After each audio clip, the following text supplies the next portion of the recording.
Welcome to episode 4 of Scraps of Reason podcast. In this podcast, we speak with Mara Clarke from Abortion Support Network in the UK and Kasia Roszak-ten Hove from Abortion Network Amsterdam. We learn from them about the importance of Abortion Without Borders, a charity. We spoke about current situation in Poland and in Ireland and the discrepancy between legislation and reality.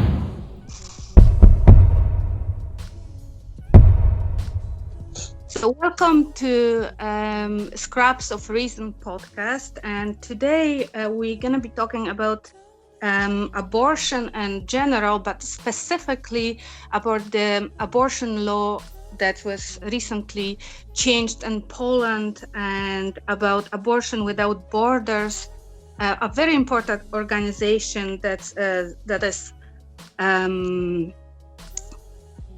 helping also Polish women to access abortion safely. We have two guests today. One is Mara Clarke, who's talking to us from London. She's been called the veteran of women's rights movement. And the other one is Kasia van Hove, and she represents the Abortion Network in Amsterdam. Yes, hello? Hello, yes. It's Kasia Hove, just by the way. Okay, sorry about that. My apologies. And Kasia from Limerick is also joining us for the conversation. So thank you very much for finding the time to speak to us today. This is a very difficult subject, and we always wanted to join the conversation and in some way support Polish women who are striking in Poland now, who are protesting in Poland. The situation in Poland became very difficult after the 22nd of October last year, when the Polish Constitutional Tribunal declared the law authorizing abortions for even malformed fetuses to be unconstitutional. And in that case, they basically banned the small number of official abortions that were still carried out in Poland. And nationwide demonstrations followed. Only on the 28th of October, we had in Poland about 410 protests, with 430,000 people protesting against the tribunal's decision. The tribunal's decision is obviously politicized, and it's a tragic decision for Polish people, and especially for Polish women, not only for all those who are seeking a legal abortion and safe abortion. Only this Wednesday, the politicization of the tribunal's decision is being taken further, and people in power in Poland, the general prosecutor, decided to bring charges against Marta Lempart. And you are all familiar with Marta Lempart. Yes. I'm sure. Marta Lempart is the leader of the strike Kobiet, which is women's protests. And she has been accused of 3 offenses, and she could be facing up to 8 years in prison if found guilty of those offenses. So the situation is escalating further. We had further protests in the past 2 days. As you see, your work will be still very much appreciated there, because we really are in a position now when this is not going to stop. and the women's protests are still not bringing any change in the law. So I know that, Mara, you are very familiar with the Polish organizations who are advocating for the change of the law. You visited Poland, you visited Warsaw. Yes, I mean I've been to Warsaw several times. Yeah. I do want to. There are a lot of organizations campaigning for law reform, and there were before the 22nd of October. Abortion Without Borders, however, predates the recent further criminalization and further restriction of abortion in Poland. And also, we are not a political campaigning organization.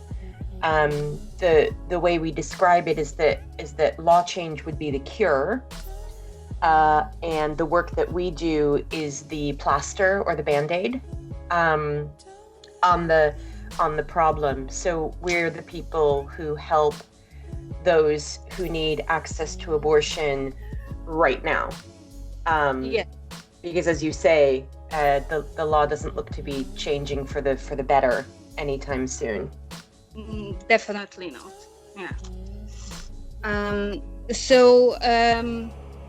And I guess Kasia from Netherlands, you are a Polish national, and I believe that you've been to many protests in Poland too, and you were involved personally in some of the actions taken by the Polish organizations that are advocating for the change of the law. No, not exactly. I haven't been in Poland since COVID. But we are organizing also support actions here in the Netherlands. So that's something that I've been involved with. I just wanted to add one thing, if I may. You've been talking about this recent cruel decision of the Constitutional Tribunal, but we cannot forget to mention that the current abortion law is in place already since 1993. And it's been already before those current changes one of the most restrictive abortion laws in Europe and European Union.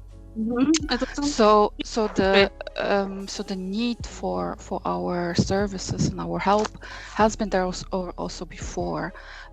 It's just at the moment, of course, the people that are mostly affected are the ones that could have previously received help in the Polish hospitals. But that's just a part of our work. Talking about the title of your podcast, The Scraps of Reason, the last scraps of reason with abortion law have been erased in October now, in January, when this law has been published. But those were already scraps, and we believe in access and in free access to abortion, and that's what we can help with. So not only we are helping people seeking abortion because of the fetal abnormalities, but also for any other reason they would want to access it.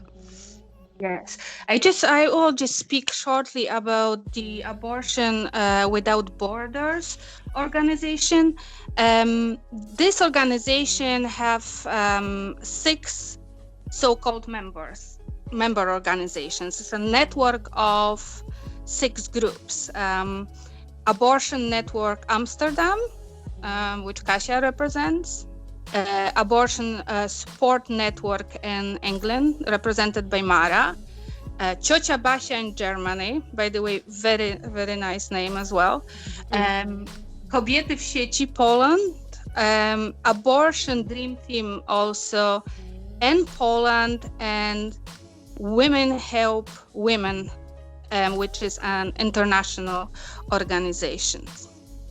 And from the material that Mara sent me, which I would like to say thank you, because it gave me a good insight, I understand that the spread of your support, you're saying, Kasia, that you've been doing it for quite a while already, but the demand for help definitely became bigger since the draconian law was proposed by the so-called Constitutional Tribunal, which we call unconstitutional tribunal in Poland, and or pseudo-constitutional tribunal. So I have to say that this podcast is partially a continuation of my talk about the change of Irish law in regards to abortion, which was preceded by the referendum in Ireland in 2018.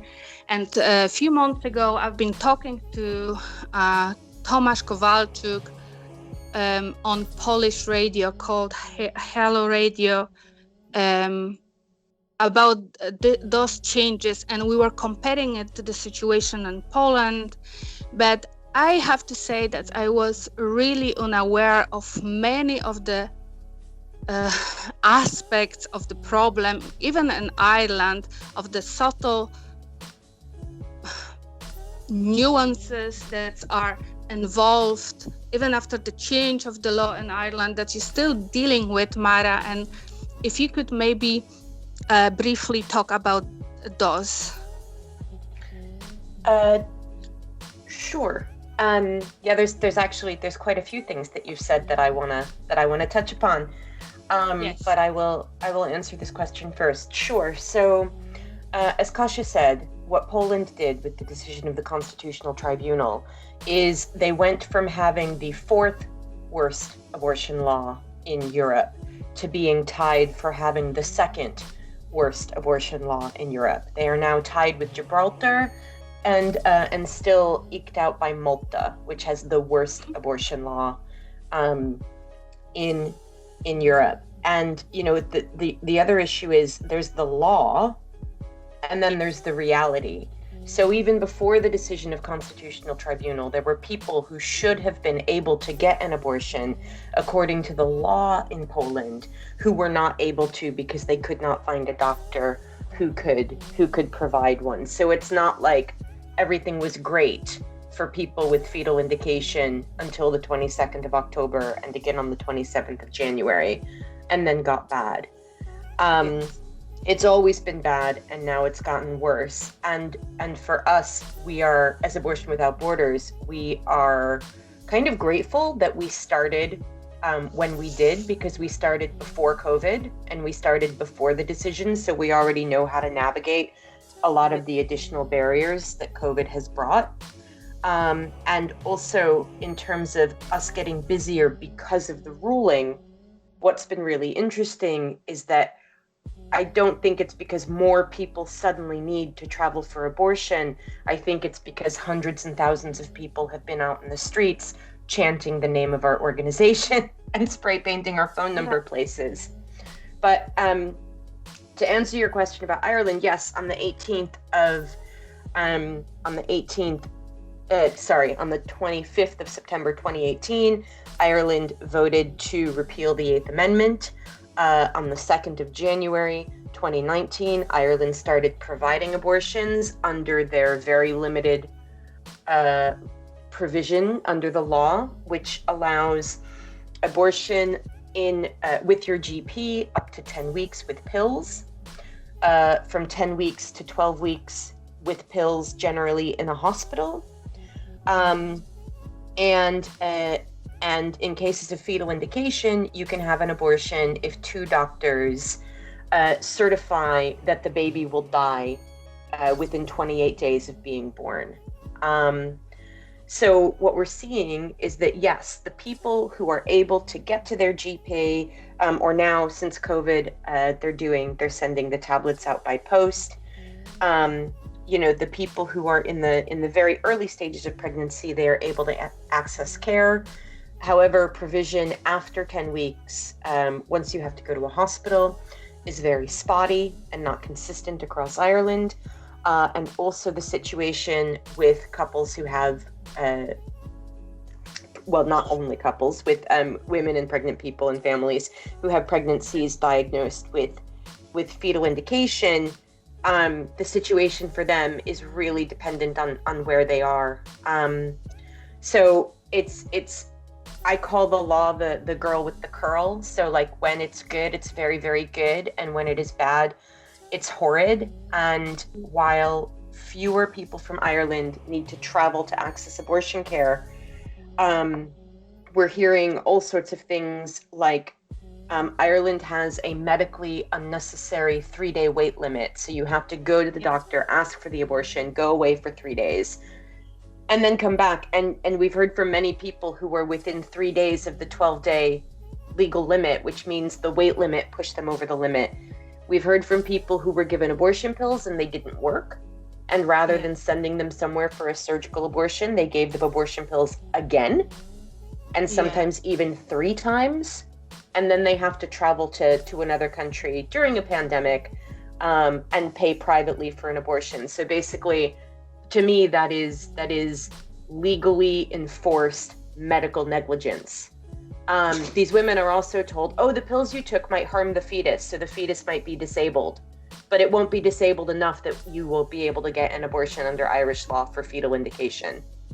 So it's good when it's good, and it's horrid when it's horrid. And the same thing happens with people with fetal indication.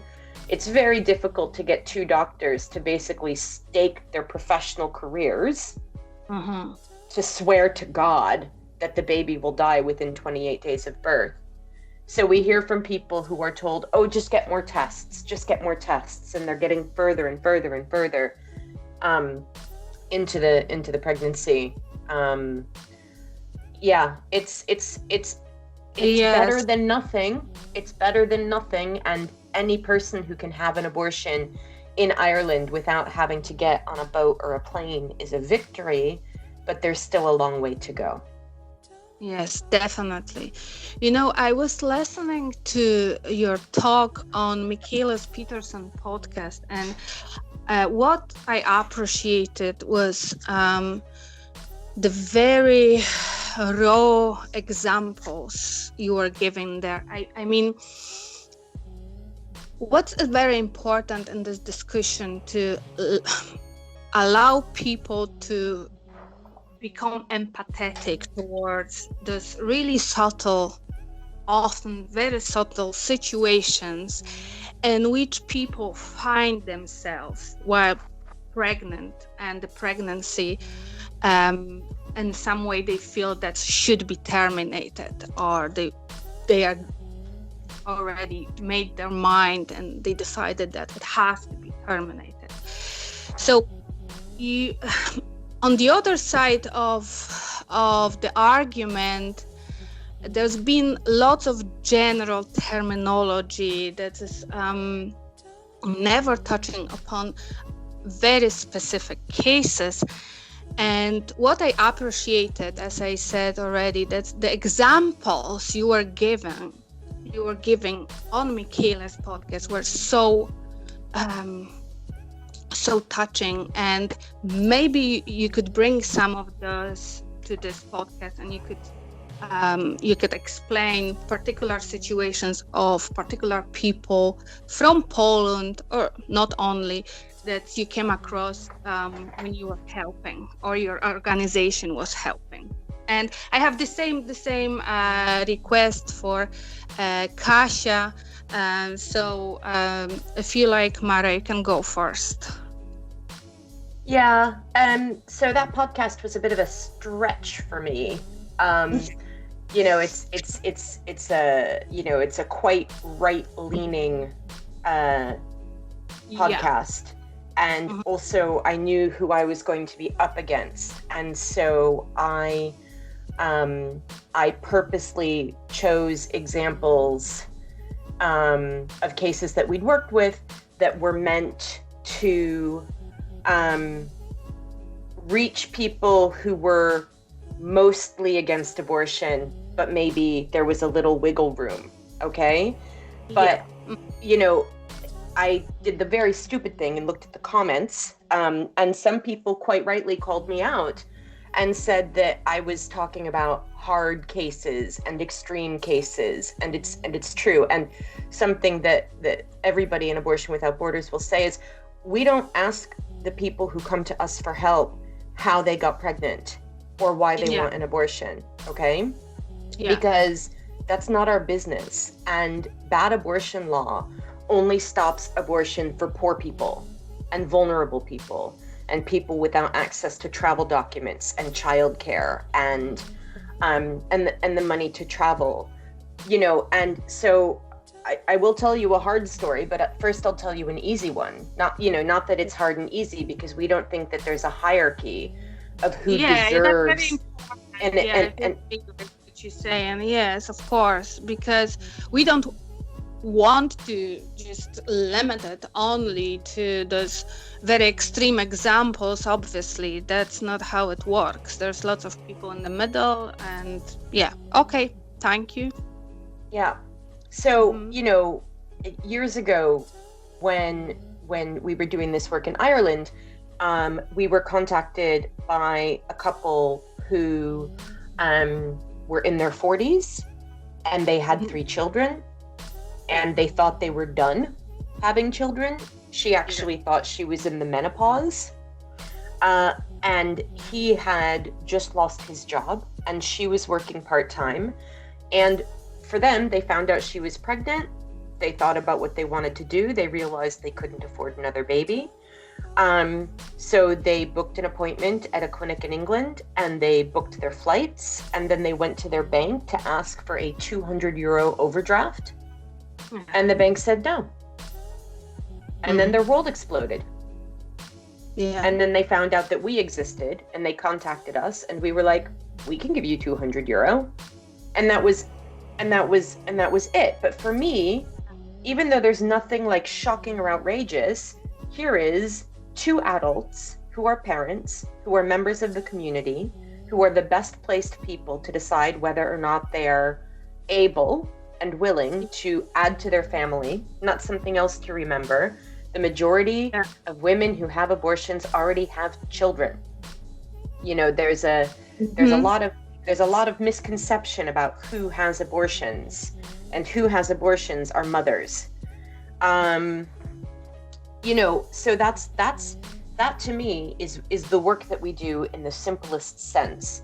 Their bank wouldn't give them an overdraft, so we covered the balance, because I can't afford an abortion should never be the only reason somebody becomes a parent. Yeah, that's definitely a very strong, reasoning, because yes, if that's the only thing that stops you, that shouldn't be the case. Go ahead. Sorry. Yes, I wanted to just add to what Aneta said about your the way that you argued your case with Michaela's podcast, because I listened to it too, and I understand where you're coming from when you read the comments and noticed that people expected from you to be not talking only about the hard cases. However, there was another quality to your argumentation that I've noticed that was very, very effective, and it highlighted something for me. And the whole argument, the pro side and the con side, your argumentation is based completely on practice, empathy, and thoughtfulness. It's about reality. While I've noticed, and it's the first time I had that thought, is that people on the other side of the fence, the lady that was in your opposition in the podcast, for example, she used an argument which shocked me, and it highlighted something for me, that women that get an abortion will become are likely to become child abusers later in life. Yes. Sorry. And that's the reaction that is warranted over here. That's what but the thing is that after the initial laughter that it might evoke in some people, there comes a sense of dread that while you have someone like you that speaks from the heart while keeping your words strongly based in evidence and the real world, there is a person that uses fable-like scares and people listen to them. You know what I mean with fable-like? It's just it's completely unwarranted in reality, and yet it works. Yes. So Well, from that laughter, it becomes a cry, because like how do you go up against that? You know, with logic. And Exactly. And as you say, experience. And you know, when we first started doing this work with Abortion Support Network, it was 10 years before the referendum was called, and Ireland was a very different place. And the fact of the matter is, people would call us and say, I'm going to go to hell if I have an abortion, but I'm still going to have an abortion. Yeah. They would say, I'm a mother of 4 and I'm trying to figure out how to crash my car to cause a miscarriage but not kill myself. You know, now we're very lucky because most, you know, if you go on Google, like, because that's the reality of bad abortion law, you're Googling, how do I give myself an abortion? Please don't do that, listeners. Just contact Abortion Support Network or Abortion Without Borders. We'll sort you out. Sorry, I just interrupt you for a second. I will link all the info under the podcast. Yes. So anyone who's seeking information any sort have access to all the telephone numbers, emails, and so on, and websites. Okay, sorry, Mara. No, you're grand. So, and we're multilingual. You know, I'm not personally, but we have many volunteers who staff our helpline who speak many languages, and there's literally no situation that we can't overcome. I mean, that's not quite true. There are 1 or 2, but like, we have helped people with no passports. We have helped people with 6 children and no childcare. There's a will, there's a way. Yes, when there's a will, there's a way. And when you have work. And when you remember a mother of 4 telling you that she's trying to figure out how to crash her car, like, you can scaremonger all you want. You can say all the lies. You know, I could list them. Abortion causes breast cancer. Abortion makes you infertile. Abortion will make you into a pedophile. Abortion, my personal favorite, will turn you gay. I mean, why am I still straight?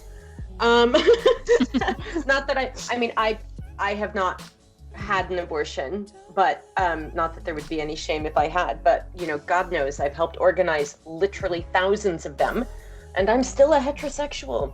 That's the thing, you're trying to apply logic to that. Yeah, no, so it's and this is the thing too, even if you are completely and totally against abortion, the number of people who call us and say, I was completely against abortion until I was completely against abortion until my teenager got pregnant. I was completely against abortion until my wife got cancer. I was completely against abortion until my husband killed himself. I was completely against abortion until we both lost our jobs. I was completely against abortion until I needed an abortion. Where possibly for everyone at some stage of their life.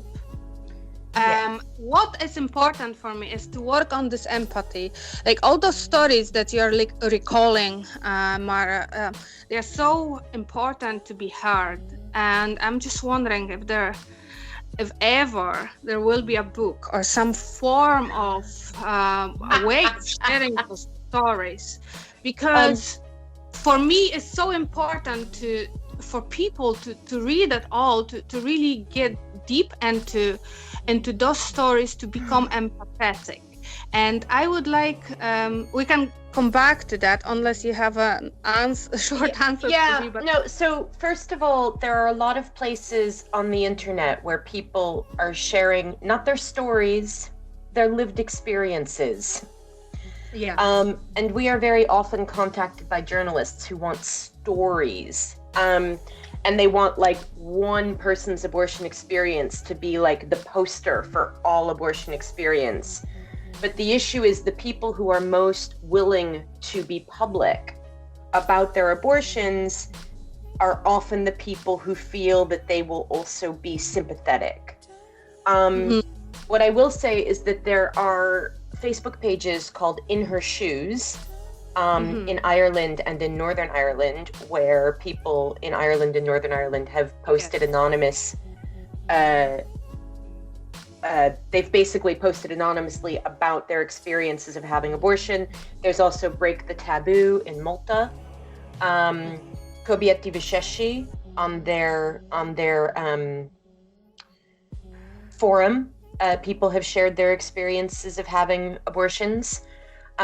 So it's all there. But at the same time, my background a long time ago is public relations, so I understand that that the experience of people, making people realize that could be me, that could be my mother, that could be my sister, that could be my niece, that is very important. But also part of me is like, why? It shouldn't have to be that way. Yeah, but I tell you why it's so important. Like, I understand where you're coming from, and I totally agree with the argument now. But this situation now in Poland that is happening, okay? The decision, the justification of the judgment of the constitutional, or we prefer to call it unconstitutional tribunal, was published on the 27th of January, and new protests followed. And now the thing is that those protests aren't anymore as large as they were at the beginning of the change in the law. So my point is, if we spread the knowledge and teach people to be more empathetic and show them the different shades, the nuances in those stories, so maybe more people will join, and that will give us a practical result. Now, saying that, we can come back to this. I would like to bring Kasia from Anna into the conversation, and I would like to ask about her experience in Netherlands. Well, one of the things that I just wanted to comment, touching on what Mara said, and what you, Aneta, said. Looking at the statistics, it's 1 in 4 women or 1 in 3 that has in their life the experience of abortion. So just statistically, we all know somebody that has or had abortion. So let's also maybe turn it on its head and ask ourselves why those people feel like they cannot tell us, or why, if there's something that we're creating and adding to the stigma, that they don't feel like they can come up with our stories. I think in Poland especially, I find it so fascinating, that generation of my mothers had free access to abortion, and it was more discussed. And within less than 30 years, there's been changed so much, and there was this void created. We allowed this void to be created in touching on the stories of abortion, and that vacuum was filled in by anti-abortion voices, and that change became so strong. And it's also in our culture, tabuization of certain subjects. You even mentioned in the beginning when we started that we find this a difficult discussion because of the subject. I had the same when I was starting to work with abortions. I don't find talking about abortions difficult anymore, because I also have seen the joyous side of it. Like I've heard the stories of people that feel just happy after the abortions, and this is the reality. Reality is abortions are part of our lives. They don't have to be a difficult subject. They are difficult if the emotions that you're dealing with are difficult for you, if this is your difficult choice. But there's this whole range of stories, really the full spectrum of them, full spectrum of circumstances why people decide to have abortion, and full spectrum of emotions that this experience evokes. And yeah, I totally agree with you that we have to be able to talk about it more, but yeah, the reality is we already know somebody that had abortions. Definitely. Oh, you made me realize something very important here. Yes, as I said, it's difficult, and I'm just trying to reach back inside and ask myself why. And I have lots of different reasons, but one of them is that even bringing that subject, even now, that I personally support with all my heart and my mind the strike in Poland. I still feel like bringing that subject to the podcast is gonna make people judge me in a negative way, and I will do it even against that thought. I didn't even think that I will have that thought, and I'm trying to go against the thought and do this podcast and bring that subject. And another very important thing that you touched upon is the joy, because the other side made us believe, which was also discussed at Michaelis Peterson for a brief moment, that abortion only brings suffering in some way and post-traumatic stress disorder.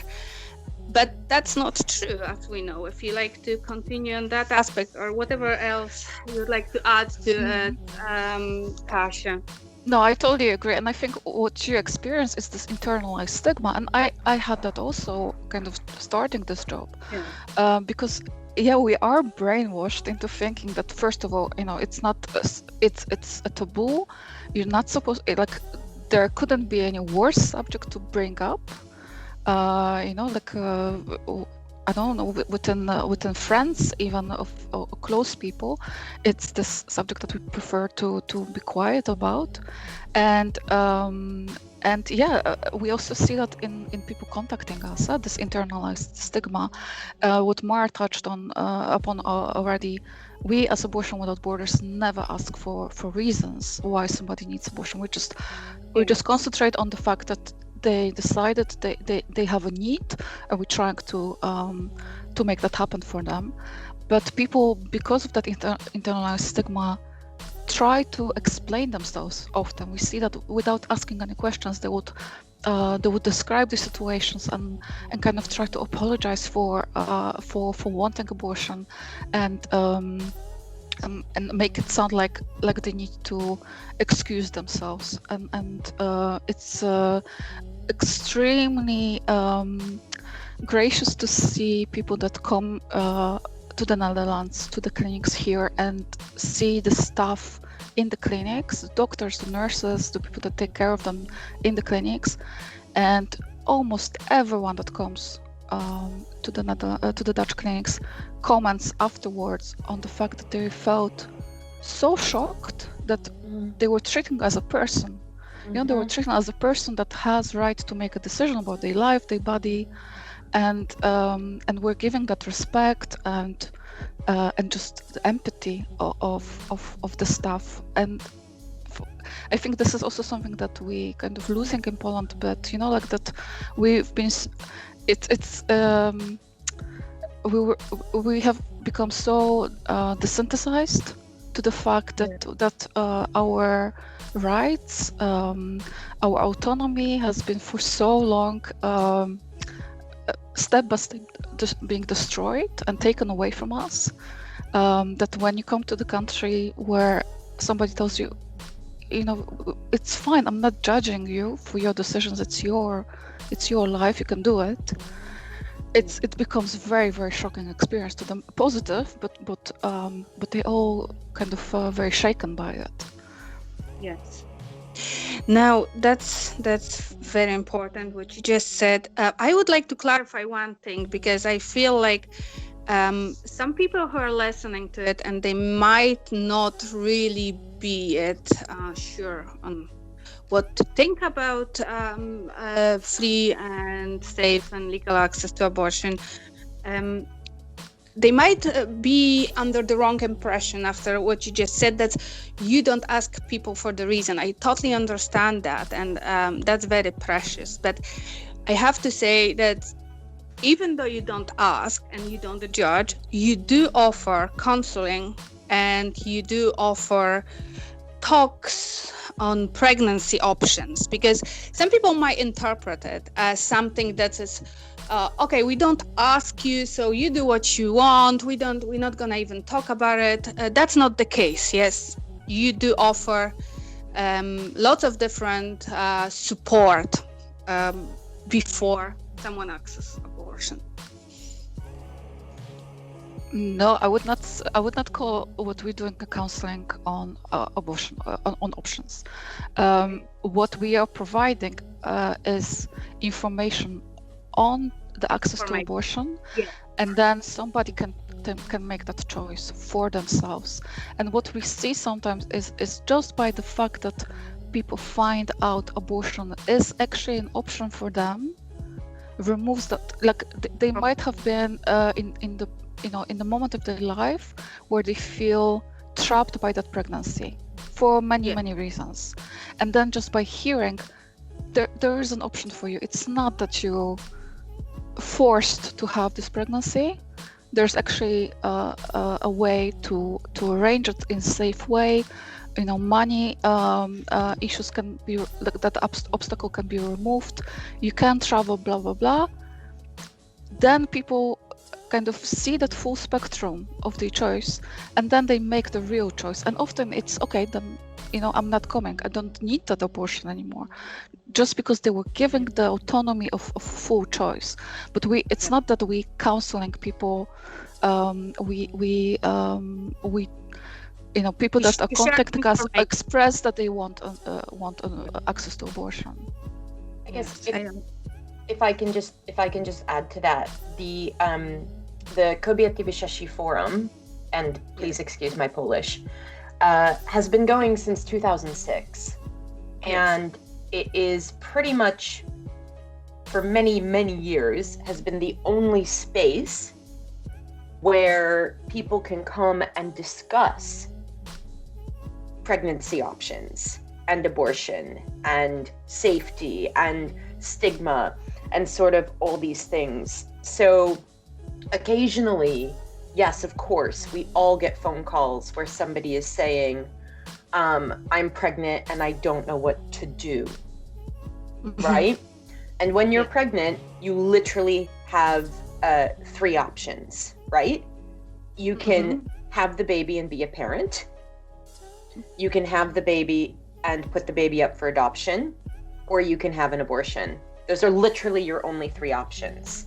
So, yes, of course, sometimes people contact us and they say those things.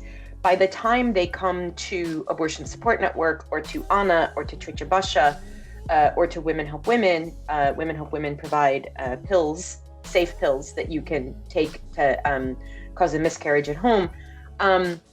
They have made their decision, so we're not here to convince people to have an abortion. We are here to help the people who want an abortion or who have discovered that their pregnancy is non-viable. And we are here to make sure that logistics and money aren't preventing them from having the abortion that they have decided is the best option for them. I also wanted to say something about, so Kasia was talking very correctly and eloquently about how sometimes people call us and it's like they launch into this excuse, I would never, because they expect us to be judging them and they're trying to earn their right to have an abortion. And we're like, you don't have to earn that right with us. But one thing I wanted to point out, because you are both in Ireland, is after abortion started being provided in the Republic of Ireland, after the repeal campaign went through and 66.4% of Ireland voted in favor of changing the law, we knew that our helpline would get different calls. We knew that it would be people who were later in pregnancy. We knew that it would be people who were marginalized and falling through the cracks. So at our first team meeting after abortion provision in Ireland, I'll never forget, I asked the team how the helpline had been different, because this was before we opened to Malta and Gibraltar and to Poland. And I said, well, how has it been different on the phone? And I thought they would say, oh, the cases are more complicated, or the people who contact us need more money. But the first thing they said was, they're less apologetic. Yeah. They're no longer begging us for help, they're asking. They're just saying, I want an abortion, can you help me? They're not, burying themselves in shame and Yeah, that brings me to something I've heard. Sorry for interrupting. Oh, please. I've heard yesterday. I was actually watching an interview with Marta Lampard, and that was done by Onet Pale, I think, PL. And the journalist who was interviewing Marta because of the recent accusations and the charges that were brought against Marta, she was quite aggressive with her ways, and obviously she was supporting the protests and Marta's organization, the organization Marta's leads, and but what she said, she was kind of pushing the fact that the protest kind of dying out now, and we don't have a change in law. We're never gonna achieve it with such a leadership. And then she said something very general and very untrue. She said, like, those protests didn't bring any change. And Marta Lampard, who is a bit tired now, I can see that, although she is a very strong person and she is not giving up anyway, even though this is a very serious situation. She might really face those 8 years, hopefully not, but anyway, she said something extremely important, which you are touching upon now, that the whole process brings a change in mentality, not only of those people who would oppose abortion before, but of those people who would seek abortion, and that gives them a courage, and it lets them to talk about abortion in a different way, and it's a big social change. And that was her answer, and I think that was the most clever answer she could give. Yeah. Amen and amen. Yeah. I think it's also it's about this reclaiming of choice. One of the things that I've seen from the earlier protests that really shook me was from some small town. There was this group of teenage girls that were protesting, and then a priest came out to them and started to shush them. And there was this second one when you could see, like, this authority, somebody that was put as authority figure for a very, very long time, that felt like he has the power over them to shut them up. And then within a second, the girls started to scream again. And then, like, they basically almost made him cry because they were not letting go. They were just screaming they demands to his face. And I found it such a powerful moment. And I think this is exactly what we need. We need this change to end this stigma, to end this taboo, to reclaim our choice, to reclaim the authority and autonomy of our bodies and our lives, and stop being controlled by this very, very bizarre group in power. that really has the handle on our culture, and in so many ways the way we behave. And it's funny to me to hear you saying, talking about the journalists, because I think this is also something that's problematic. Even journalists from progressive media sometimes have this internalized stigma, and they're really not helping the discourse. So it's interesting to see that the change is actually being pushed from bottom up, and the media has to catch up, because the change is happening too drastically for them. Even we hear those centrists all the time, complaining that the things that people scream on the streets are too vulgar, or that our phone number is being sprayed on the side of the buildings. That's too radical. Well, it's not radical. This is something that's needed. As Mara touched on already before, like we are so happy that those phone numbers have been sprayed and shown everywhere on TV and reached the smallest cities, because we have to talk about the privilege of people in bigger cities, people with money, people with knowledge of languages. They were able to find their options before, but we want to reach people that were outside of this bubble, and often now the fact that we now being contacted by more people, it's also thanks to that the word has spread about the options, and that's sorry for interrupting. No, go ahead. Yeah, something that I wanted to speak about, just because some people who might be listening to us are possibly wondering, like, how that works. That someone, like, I want to just bring the actual facts and the very pragmatic side of things on. So we know that after the Constitutional Tribunal's decision was, it wasn't yet published, but it was made. The repercussions started basically immediately in Poland, and some of the hospitals that had scheduled abortions started to cancel. And now I would like you to explain to us, how does that work? Just to explain to those who might not understand how they would get an abortion, help with abortion from someone from Netherlands, or like Mara from an organization that is, based in UK. Okay? Do you want to take this one, Kasia, or shall I? I can take it. The first step would be to call our helpline. So the famous number that hopefully now can be easily reached. And there you're just going to be asked a few questions. And most important one. English? Yeah, the helpline is in Polish. It's run by Polish speakers. And whole communication that you're doing, you can do in Polish. We have ways to make sure that this is part of our job, to help people that don't know any language except Polish.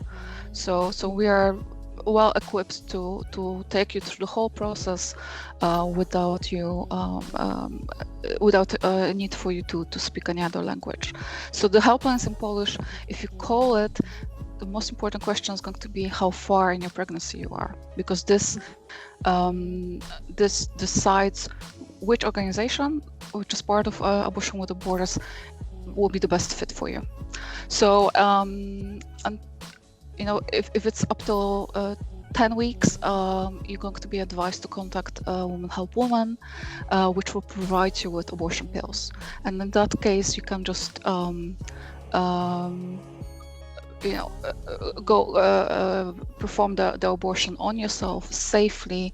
Abortion pills are standard according to the World Health Organization. So it's a safe procedure. There's no legal. It's not criminalized. There's no legal consequences for you to perform abortion with pills on yourself in safety of your own home, hopefully. And you can also get kobiety w sieci, so the forum that Mara mentioned can give you a support online or via phone sometimes when during your own abortion. And then if you're further in your term, then you might be helped by Ciocia Basia in Berlin. Abortion in Germany is, if I'm correct, available till 12th week. And then if you're over 12th week, you'll be advised to contact either us in Abortion Network Amsterdam or ASN, Abortion Support Network in the UK. In Holland, abortion is available on so-called demand up to 22nd week, and in UK up to 24th week. So us two are those are the organizations that at this moment deal a lot with people that heard about fetal abnormalities, because often all the tests and the prenatal test and the results of that, by the time you receive that in your pregnancy, it's already more than 12th week. That's where we see the surge in those cases at the moment. And we're often being contacted by people saying, what kind of documentation I need, for example. You don't. All you need is you don't need all your tests, for example, the results of your test translated, because the abortion in those two countries is available on demand. So the reason is not really important. If you're further than 24th week, or there are some special cases where we might have to just for your own safety, it might be better to have the abortion in a hospital settings, for example, rather than abortion clinic. Then we might be talking about medical documentation, and we can also help with translating it.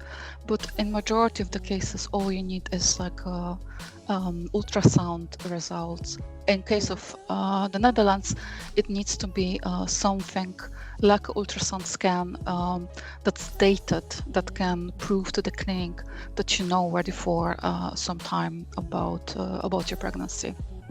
But we once you are connected with one of the groups, then we also take care of you and we explain everything that's needed. We are able to help you make the appointment with the clinic. We will ask you about all the data that's needed to make that appointment, but we only use that data for this purpose, solely for this purpose. We can also advise you how to make the appointment yourself if you speak, in case of Holland, English, German, or French, because that's how the clinics operate. And then afterwards we can advise you on the process. We will explain or send you the resources explaining how your appointment is going to look like in the clinic, what you need to bring with yourself. We can advise on the best way of travels. At the moment, we are running this crazy abortion Corona travel agency and finding ways for people to be able to travel safely. So we can give you. About that as well, how the COVID now and the recent restrictions affect your work. Like last week, for example, adding to urgent cases, because with fetal abnormalities, it's often a race for time, because you might be quite close to that legal limit. So it's important that you reach the clinics very quickly. Add to it COVID travel restrictions, and then snowstorms. Mm-hmm. That was quite a week. But we managed. I cannot say about any case where we did not manage to provide that help. There are cases when it becomes I'm sorry. That's very good to hear, because when I was thinking about the subject, I was my heart was going out to all these people who might be needing abortion and sitting there nervously thinking about the current restrictions. And so I'm very glad to hear that you managed to overcome all the obstacles, even. Yeah, but it makes me super mad, because those people deserve to have the medical help provided to them in their country, where everyone speaks their own language, where they feel safe, and when they don't have to travel for 26 hours in snow. And now they have to, they're stripped of that dignity. And what we're trying to do in the way we handle the people that contact us is to restore the minimum of the dignity. And the same with the clinics, like that, again, touching on what the testimonies are of the people that had abortion in the Netherlands, kind of with our help. Most of the people comments on the fact that they were given that dignity back, and that's super important. Okay, Mara, would you like to add to it? Sure. I mean, I want to say that your experience reaches back to 2009, yes? When you found actually 2002, when I started doing this work in the United States. First, okay, and then in the UK you founded the charity, the Abortion Support Network. Yeah, and so our first major obstacle was the Icelandic volcano. And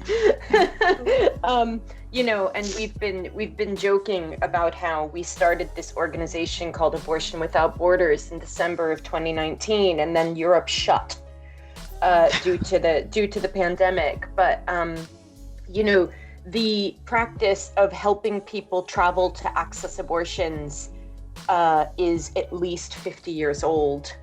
Before abortion was, in heavy air quotes, legal in the United States, because it's legal, but it's not very accessible. Even before Roe v. Wade in the US, there were groups of people helping people get to the 4 clinics that existed, the 4 states in the US that had legal abortion before Roe v. Wade. Very interestingly, one of those groups was led by the clergy. There was actually a network of ministers and deacons and rabbis who were helping people access legal and illegal abortions.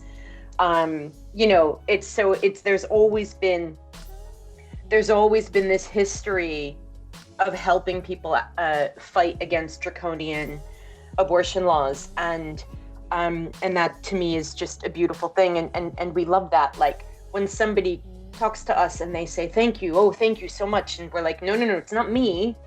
There's literally hundreds, if not thousands, of people supporting your decision right now. Everybody who gives us the tiniest bit of money is supporting you right now. All of our volunteers are supporting you right now. All of our donors, all of our Twitter followers, every single person is standing behind you right now, and it is a beautiful act of radical compassion and active solidarity, and long may it rain. We are very creative problem solvers. I'm not going to say that we have solved every problem, because there are occasionally things that we can't solve, and those are the people who keep us up at night. Like for me, the people who keep me up at night are the people who we couldn't help, and also the people who don't know that we exist to help. And so with Poland, it's great, because I think right now there's literally no one in the entire country of Poland that doesn't know about Abortion Bezgronek. Sure, I just said that wrong. There's even a song.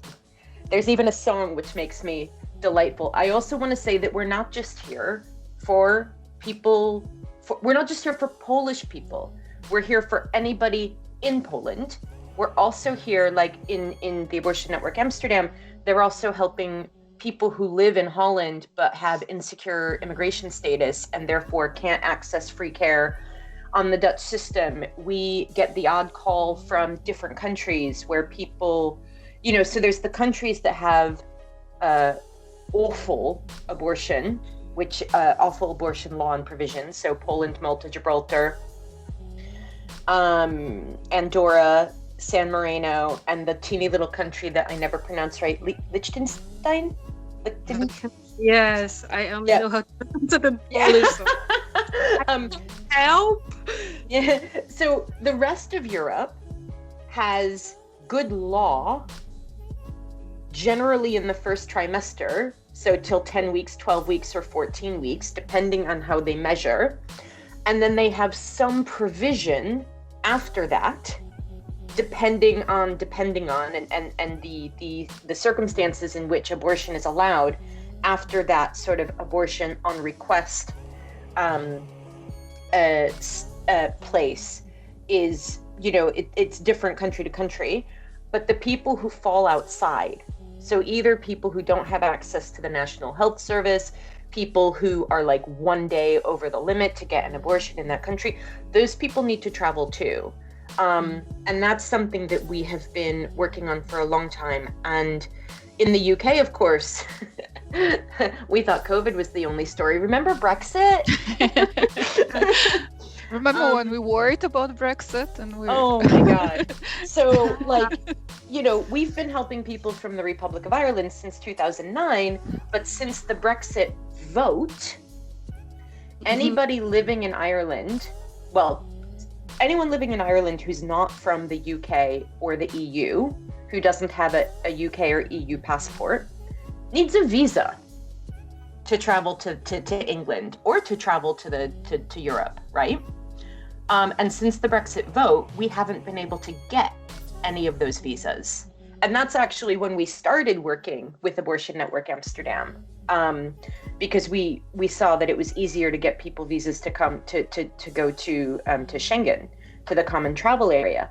And also we've been looking, because we have no idea with Brexit, for instance, after the 1st of October, you will need a passport to come into the UK. So you'll no longer be able to use a European identity card.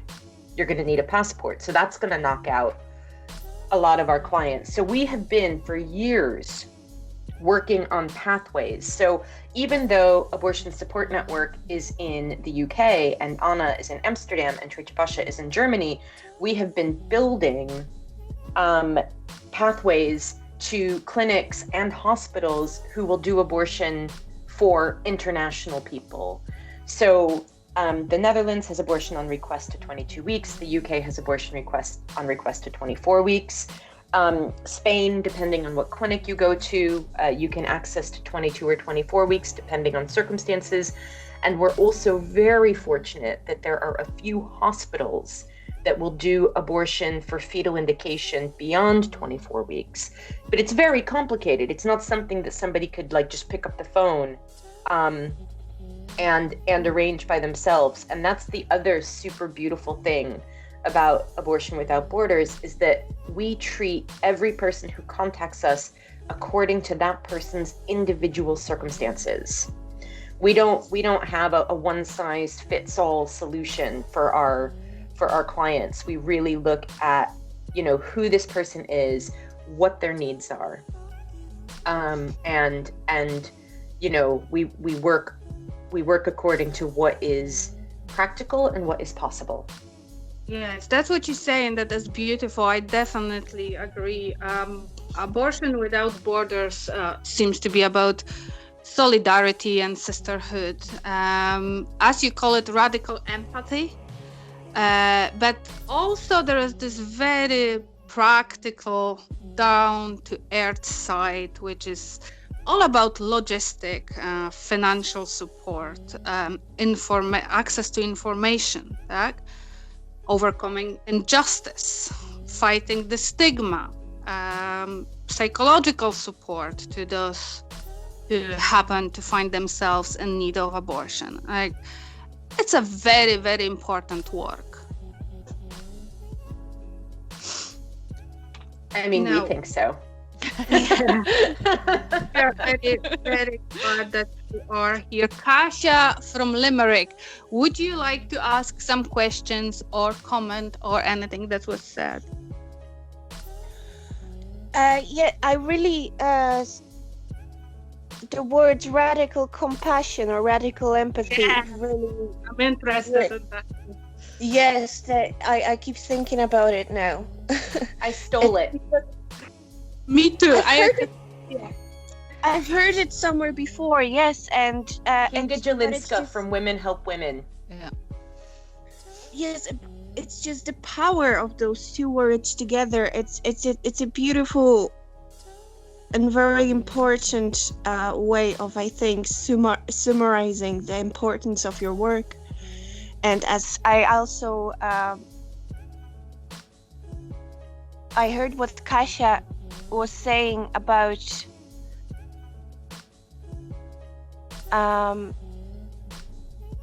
sorry, I lost my train of thought. Yes, that happens to me. I'm sorry. Anyway, would you like to comment on the radical empathy, ladies?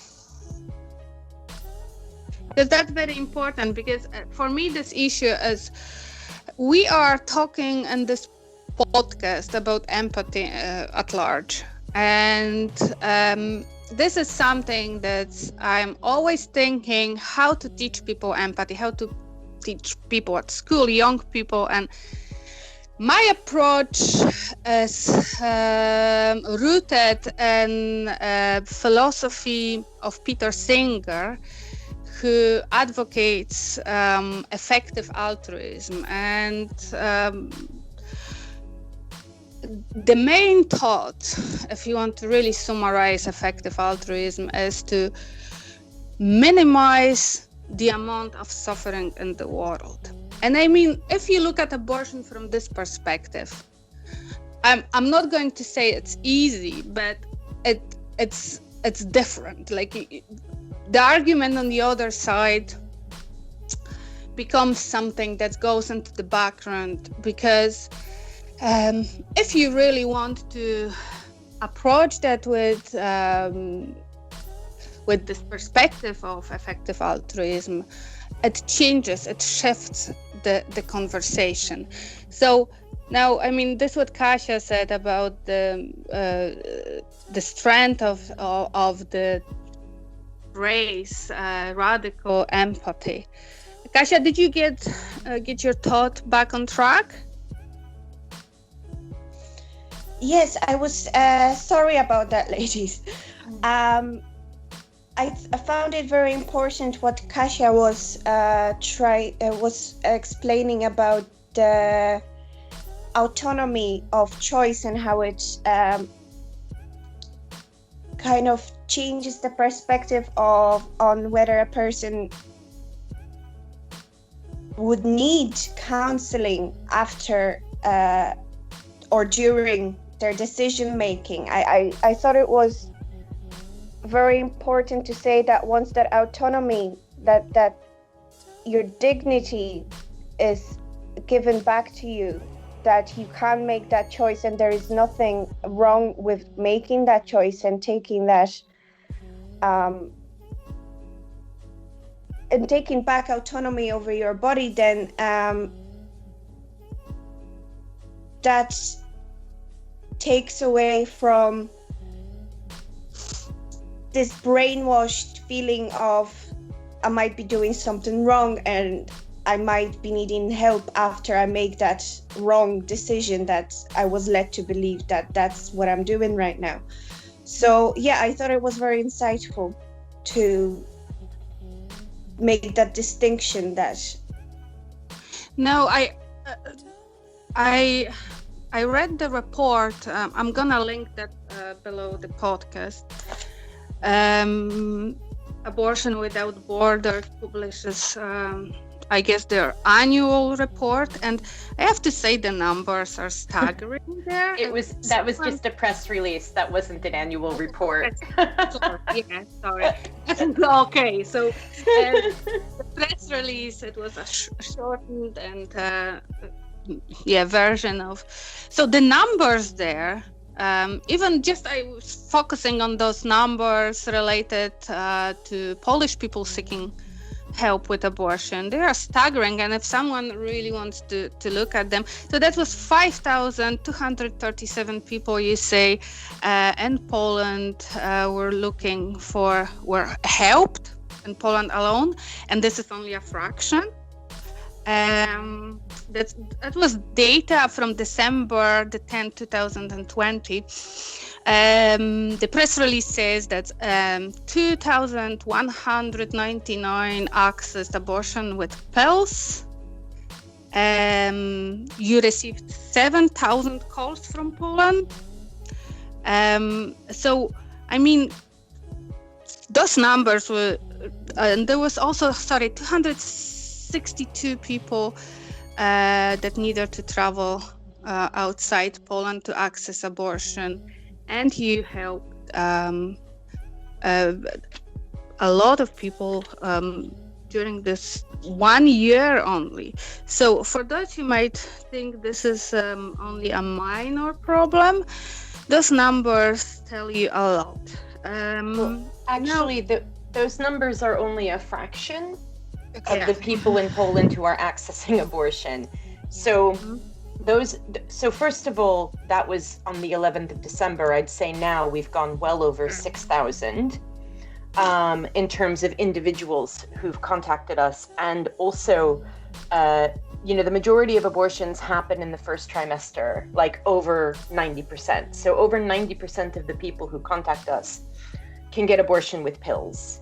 And, Abortion Without Borders is here to help the people who need to travel to another country to access an abortion in clinic. Although we do have members, Women Help Women and the Abortion Dream Team, who do a lot of work around helping people access safe abortion at home with pills. So as of this morning, 351 people have contacted us who've needed to travel abroad to access care. Also, those numbers are just the people who contacted the Abortion Without Borders Polish helpline. It doesn't count the number of people who contact ASN or ANNA or Trzecia Basza or Women Help Women or the Abortion Dream Team or Kobiety Wysiashi directly. And it also doesn't count the masses of people who just get on with it, who Google safe abortion pills and find things. So the estimate, the last estimate I saw was that 150,000 to 200,000 people in Poland access abortions every year. And prior to the ruling of the Constitutional Tribunal, a maximum of 1,000 to 2,000 per year were done legally.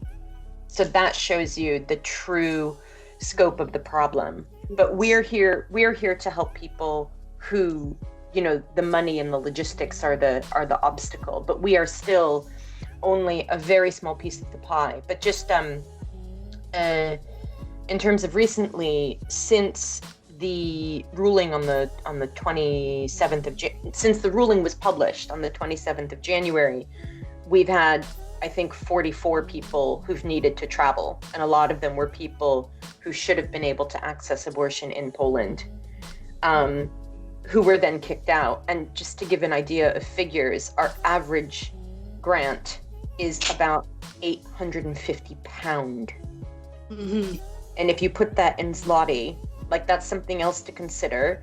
The currency in Poland is not great when you put it against the euro or the pound. So even somebody who has quite a bit of money in a Polish context. Exactly. Not to mention that this is, the money is needed very urgently, because again, this is a time-sensitive matter. So even if you're well positioned in Poland, you might not have that money just laying around to organize it within a day or two. I think yesterday Federa posted something about the costs of prenatal tests in Poland, because at the moment also, if you it's hard to access prenatal tests. Many people decide to go through the private healthcare rather than the national system, just to get the access to the tests in Poland and then maybe get the results relatively quickly. And that's about 3,500 zlotys. So that would be what 750, 800 euros, and then plus the cost of abortion, plus the cost of travel, maybe accommodation if you have to stay longer. It's just the money is horrendous, and it's something that should have been provided again by the national healthcare, just as a medical help, as a medical procedure. And then you add the extra costs of COVID and snow. Yeah. So, fewer hotels are open. So you don't have a choice. You can't shop around. There's fewer flights. The flights there are can be expensive. Buses and trains can get canceled, between COVID restrictions and also in addition to prenatal tests, COVID tests. Yeah, exactly. Which, you also have to pay for a COVID test, which is about, what is it, like 500 zloty? Like it's... Yes, about, here anyway, it's 150 euros just to travel to UK from the local airport. So I don't know how much those tests are in other places, but it's a lot of money. It can be 400 zlotys, just the test, the first test, and then in Holland, at least in one of the clinics, you have to have another test that costs, like the rapid one, just before you enter, and that's another 20 euros. So it's just all adding up. Not to mention that sometimes people have to reschedule their travel plans or rebook, and sometimes pay extra because they didn't get the results of the test on time to actually board a coach bus or plane. Or there's a snowstorm, which means they can't drive to the clinic, and that means the test that they did pay for and got in time is no longer valid, so they have to get a second test. And again, let's remember that the majority of these people have children, so who's going to watch the children during a pandemic, during lockdown for 3 days while so people are, driving from Poland to the Netherlands overnight, having the abortion during the day, and then driving back home over the night. Even though we say to them, like, we can pay for a hotel for you, they're like, no, I have to get home before anybody realizes I'm gone, or because my sister can only watch my kids for 2 days, or I'm very happy that sorry for interrupting. Yeah. Very happy that you spoke about all the about the reality of it, and we touched upon so many practical sides, and the financial side is one of the most important ones. So that's why it's so vital to support your organization, and if anyone who is able to support the organization is listening to us, we will definitely encourage to help. Now, the last thing that I want to touch upon, because we have only a few minutes left before we wrap up, is the legal side, because some people might be worrying about the legalities of it, and I just want to say that I've learned from those articles you sent me, Mara, that even the doctors helping with abortion now in Poland face up to 3 years in prison. Abortion support networks are helping indirectly with access to pills, with helping to make an appointment or arrange travel, basically with information. And because if this is indirect, it's safe. Yeah, it's not indirect. The help that we're giving direct help, but we're not in Poland. Yeah. So we are Abortion Support Network is a registered UK charity, and we are beholden to UK laws.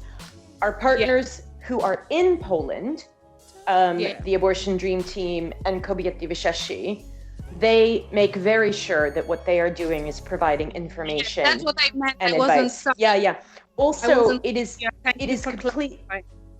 completely legal to travel for an abortion. And also, it is legal to cause your own abortion as long as you are under 22 weeks in gestation. Now, there's some gray areas there. So for instance, if you're in Poland and you order pills for your friend, then you are helping your friend have an abortion and you are criminally liable. Mm-hmm. The trick there is to not tell anyone. Not that we would ever encourage anybody to break the law, but if your husband drives you to the Netherlands to have an abortion, he is criminally liable. Mm-hmm. But you cannot be. That's an important information. Yes. Okay. Thank you for that. I understand. Okay, so I'm gonna be wrapping up. I just want to say, in the light of what you just said about the legal side, that the decision of the Polish Constitutional Tribunal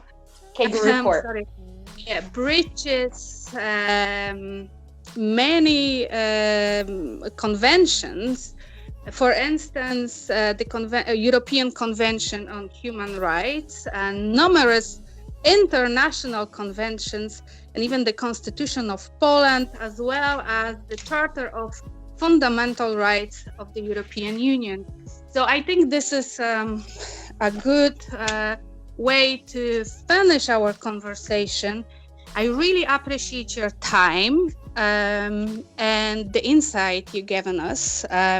So thank you so much, Mara, and thank you so much, Kasia, for joining us.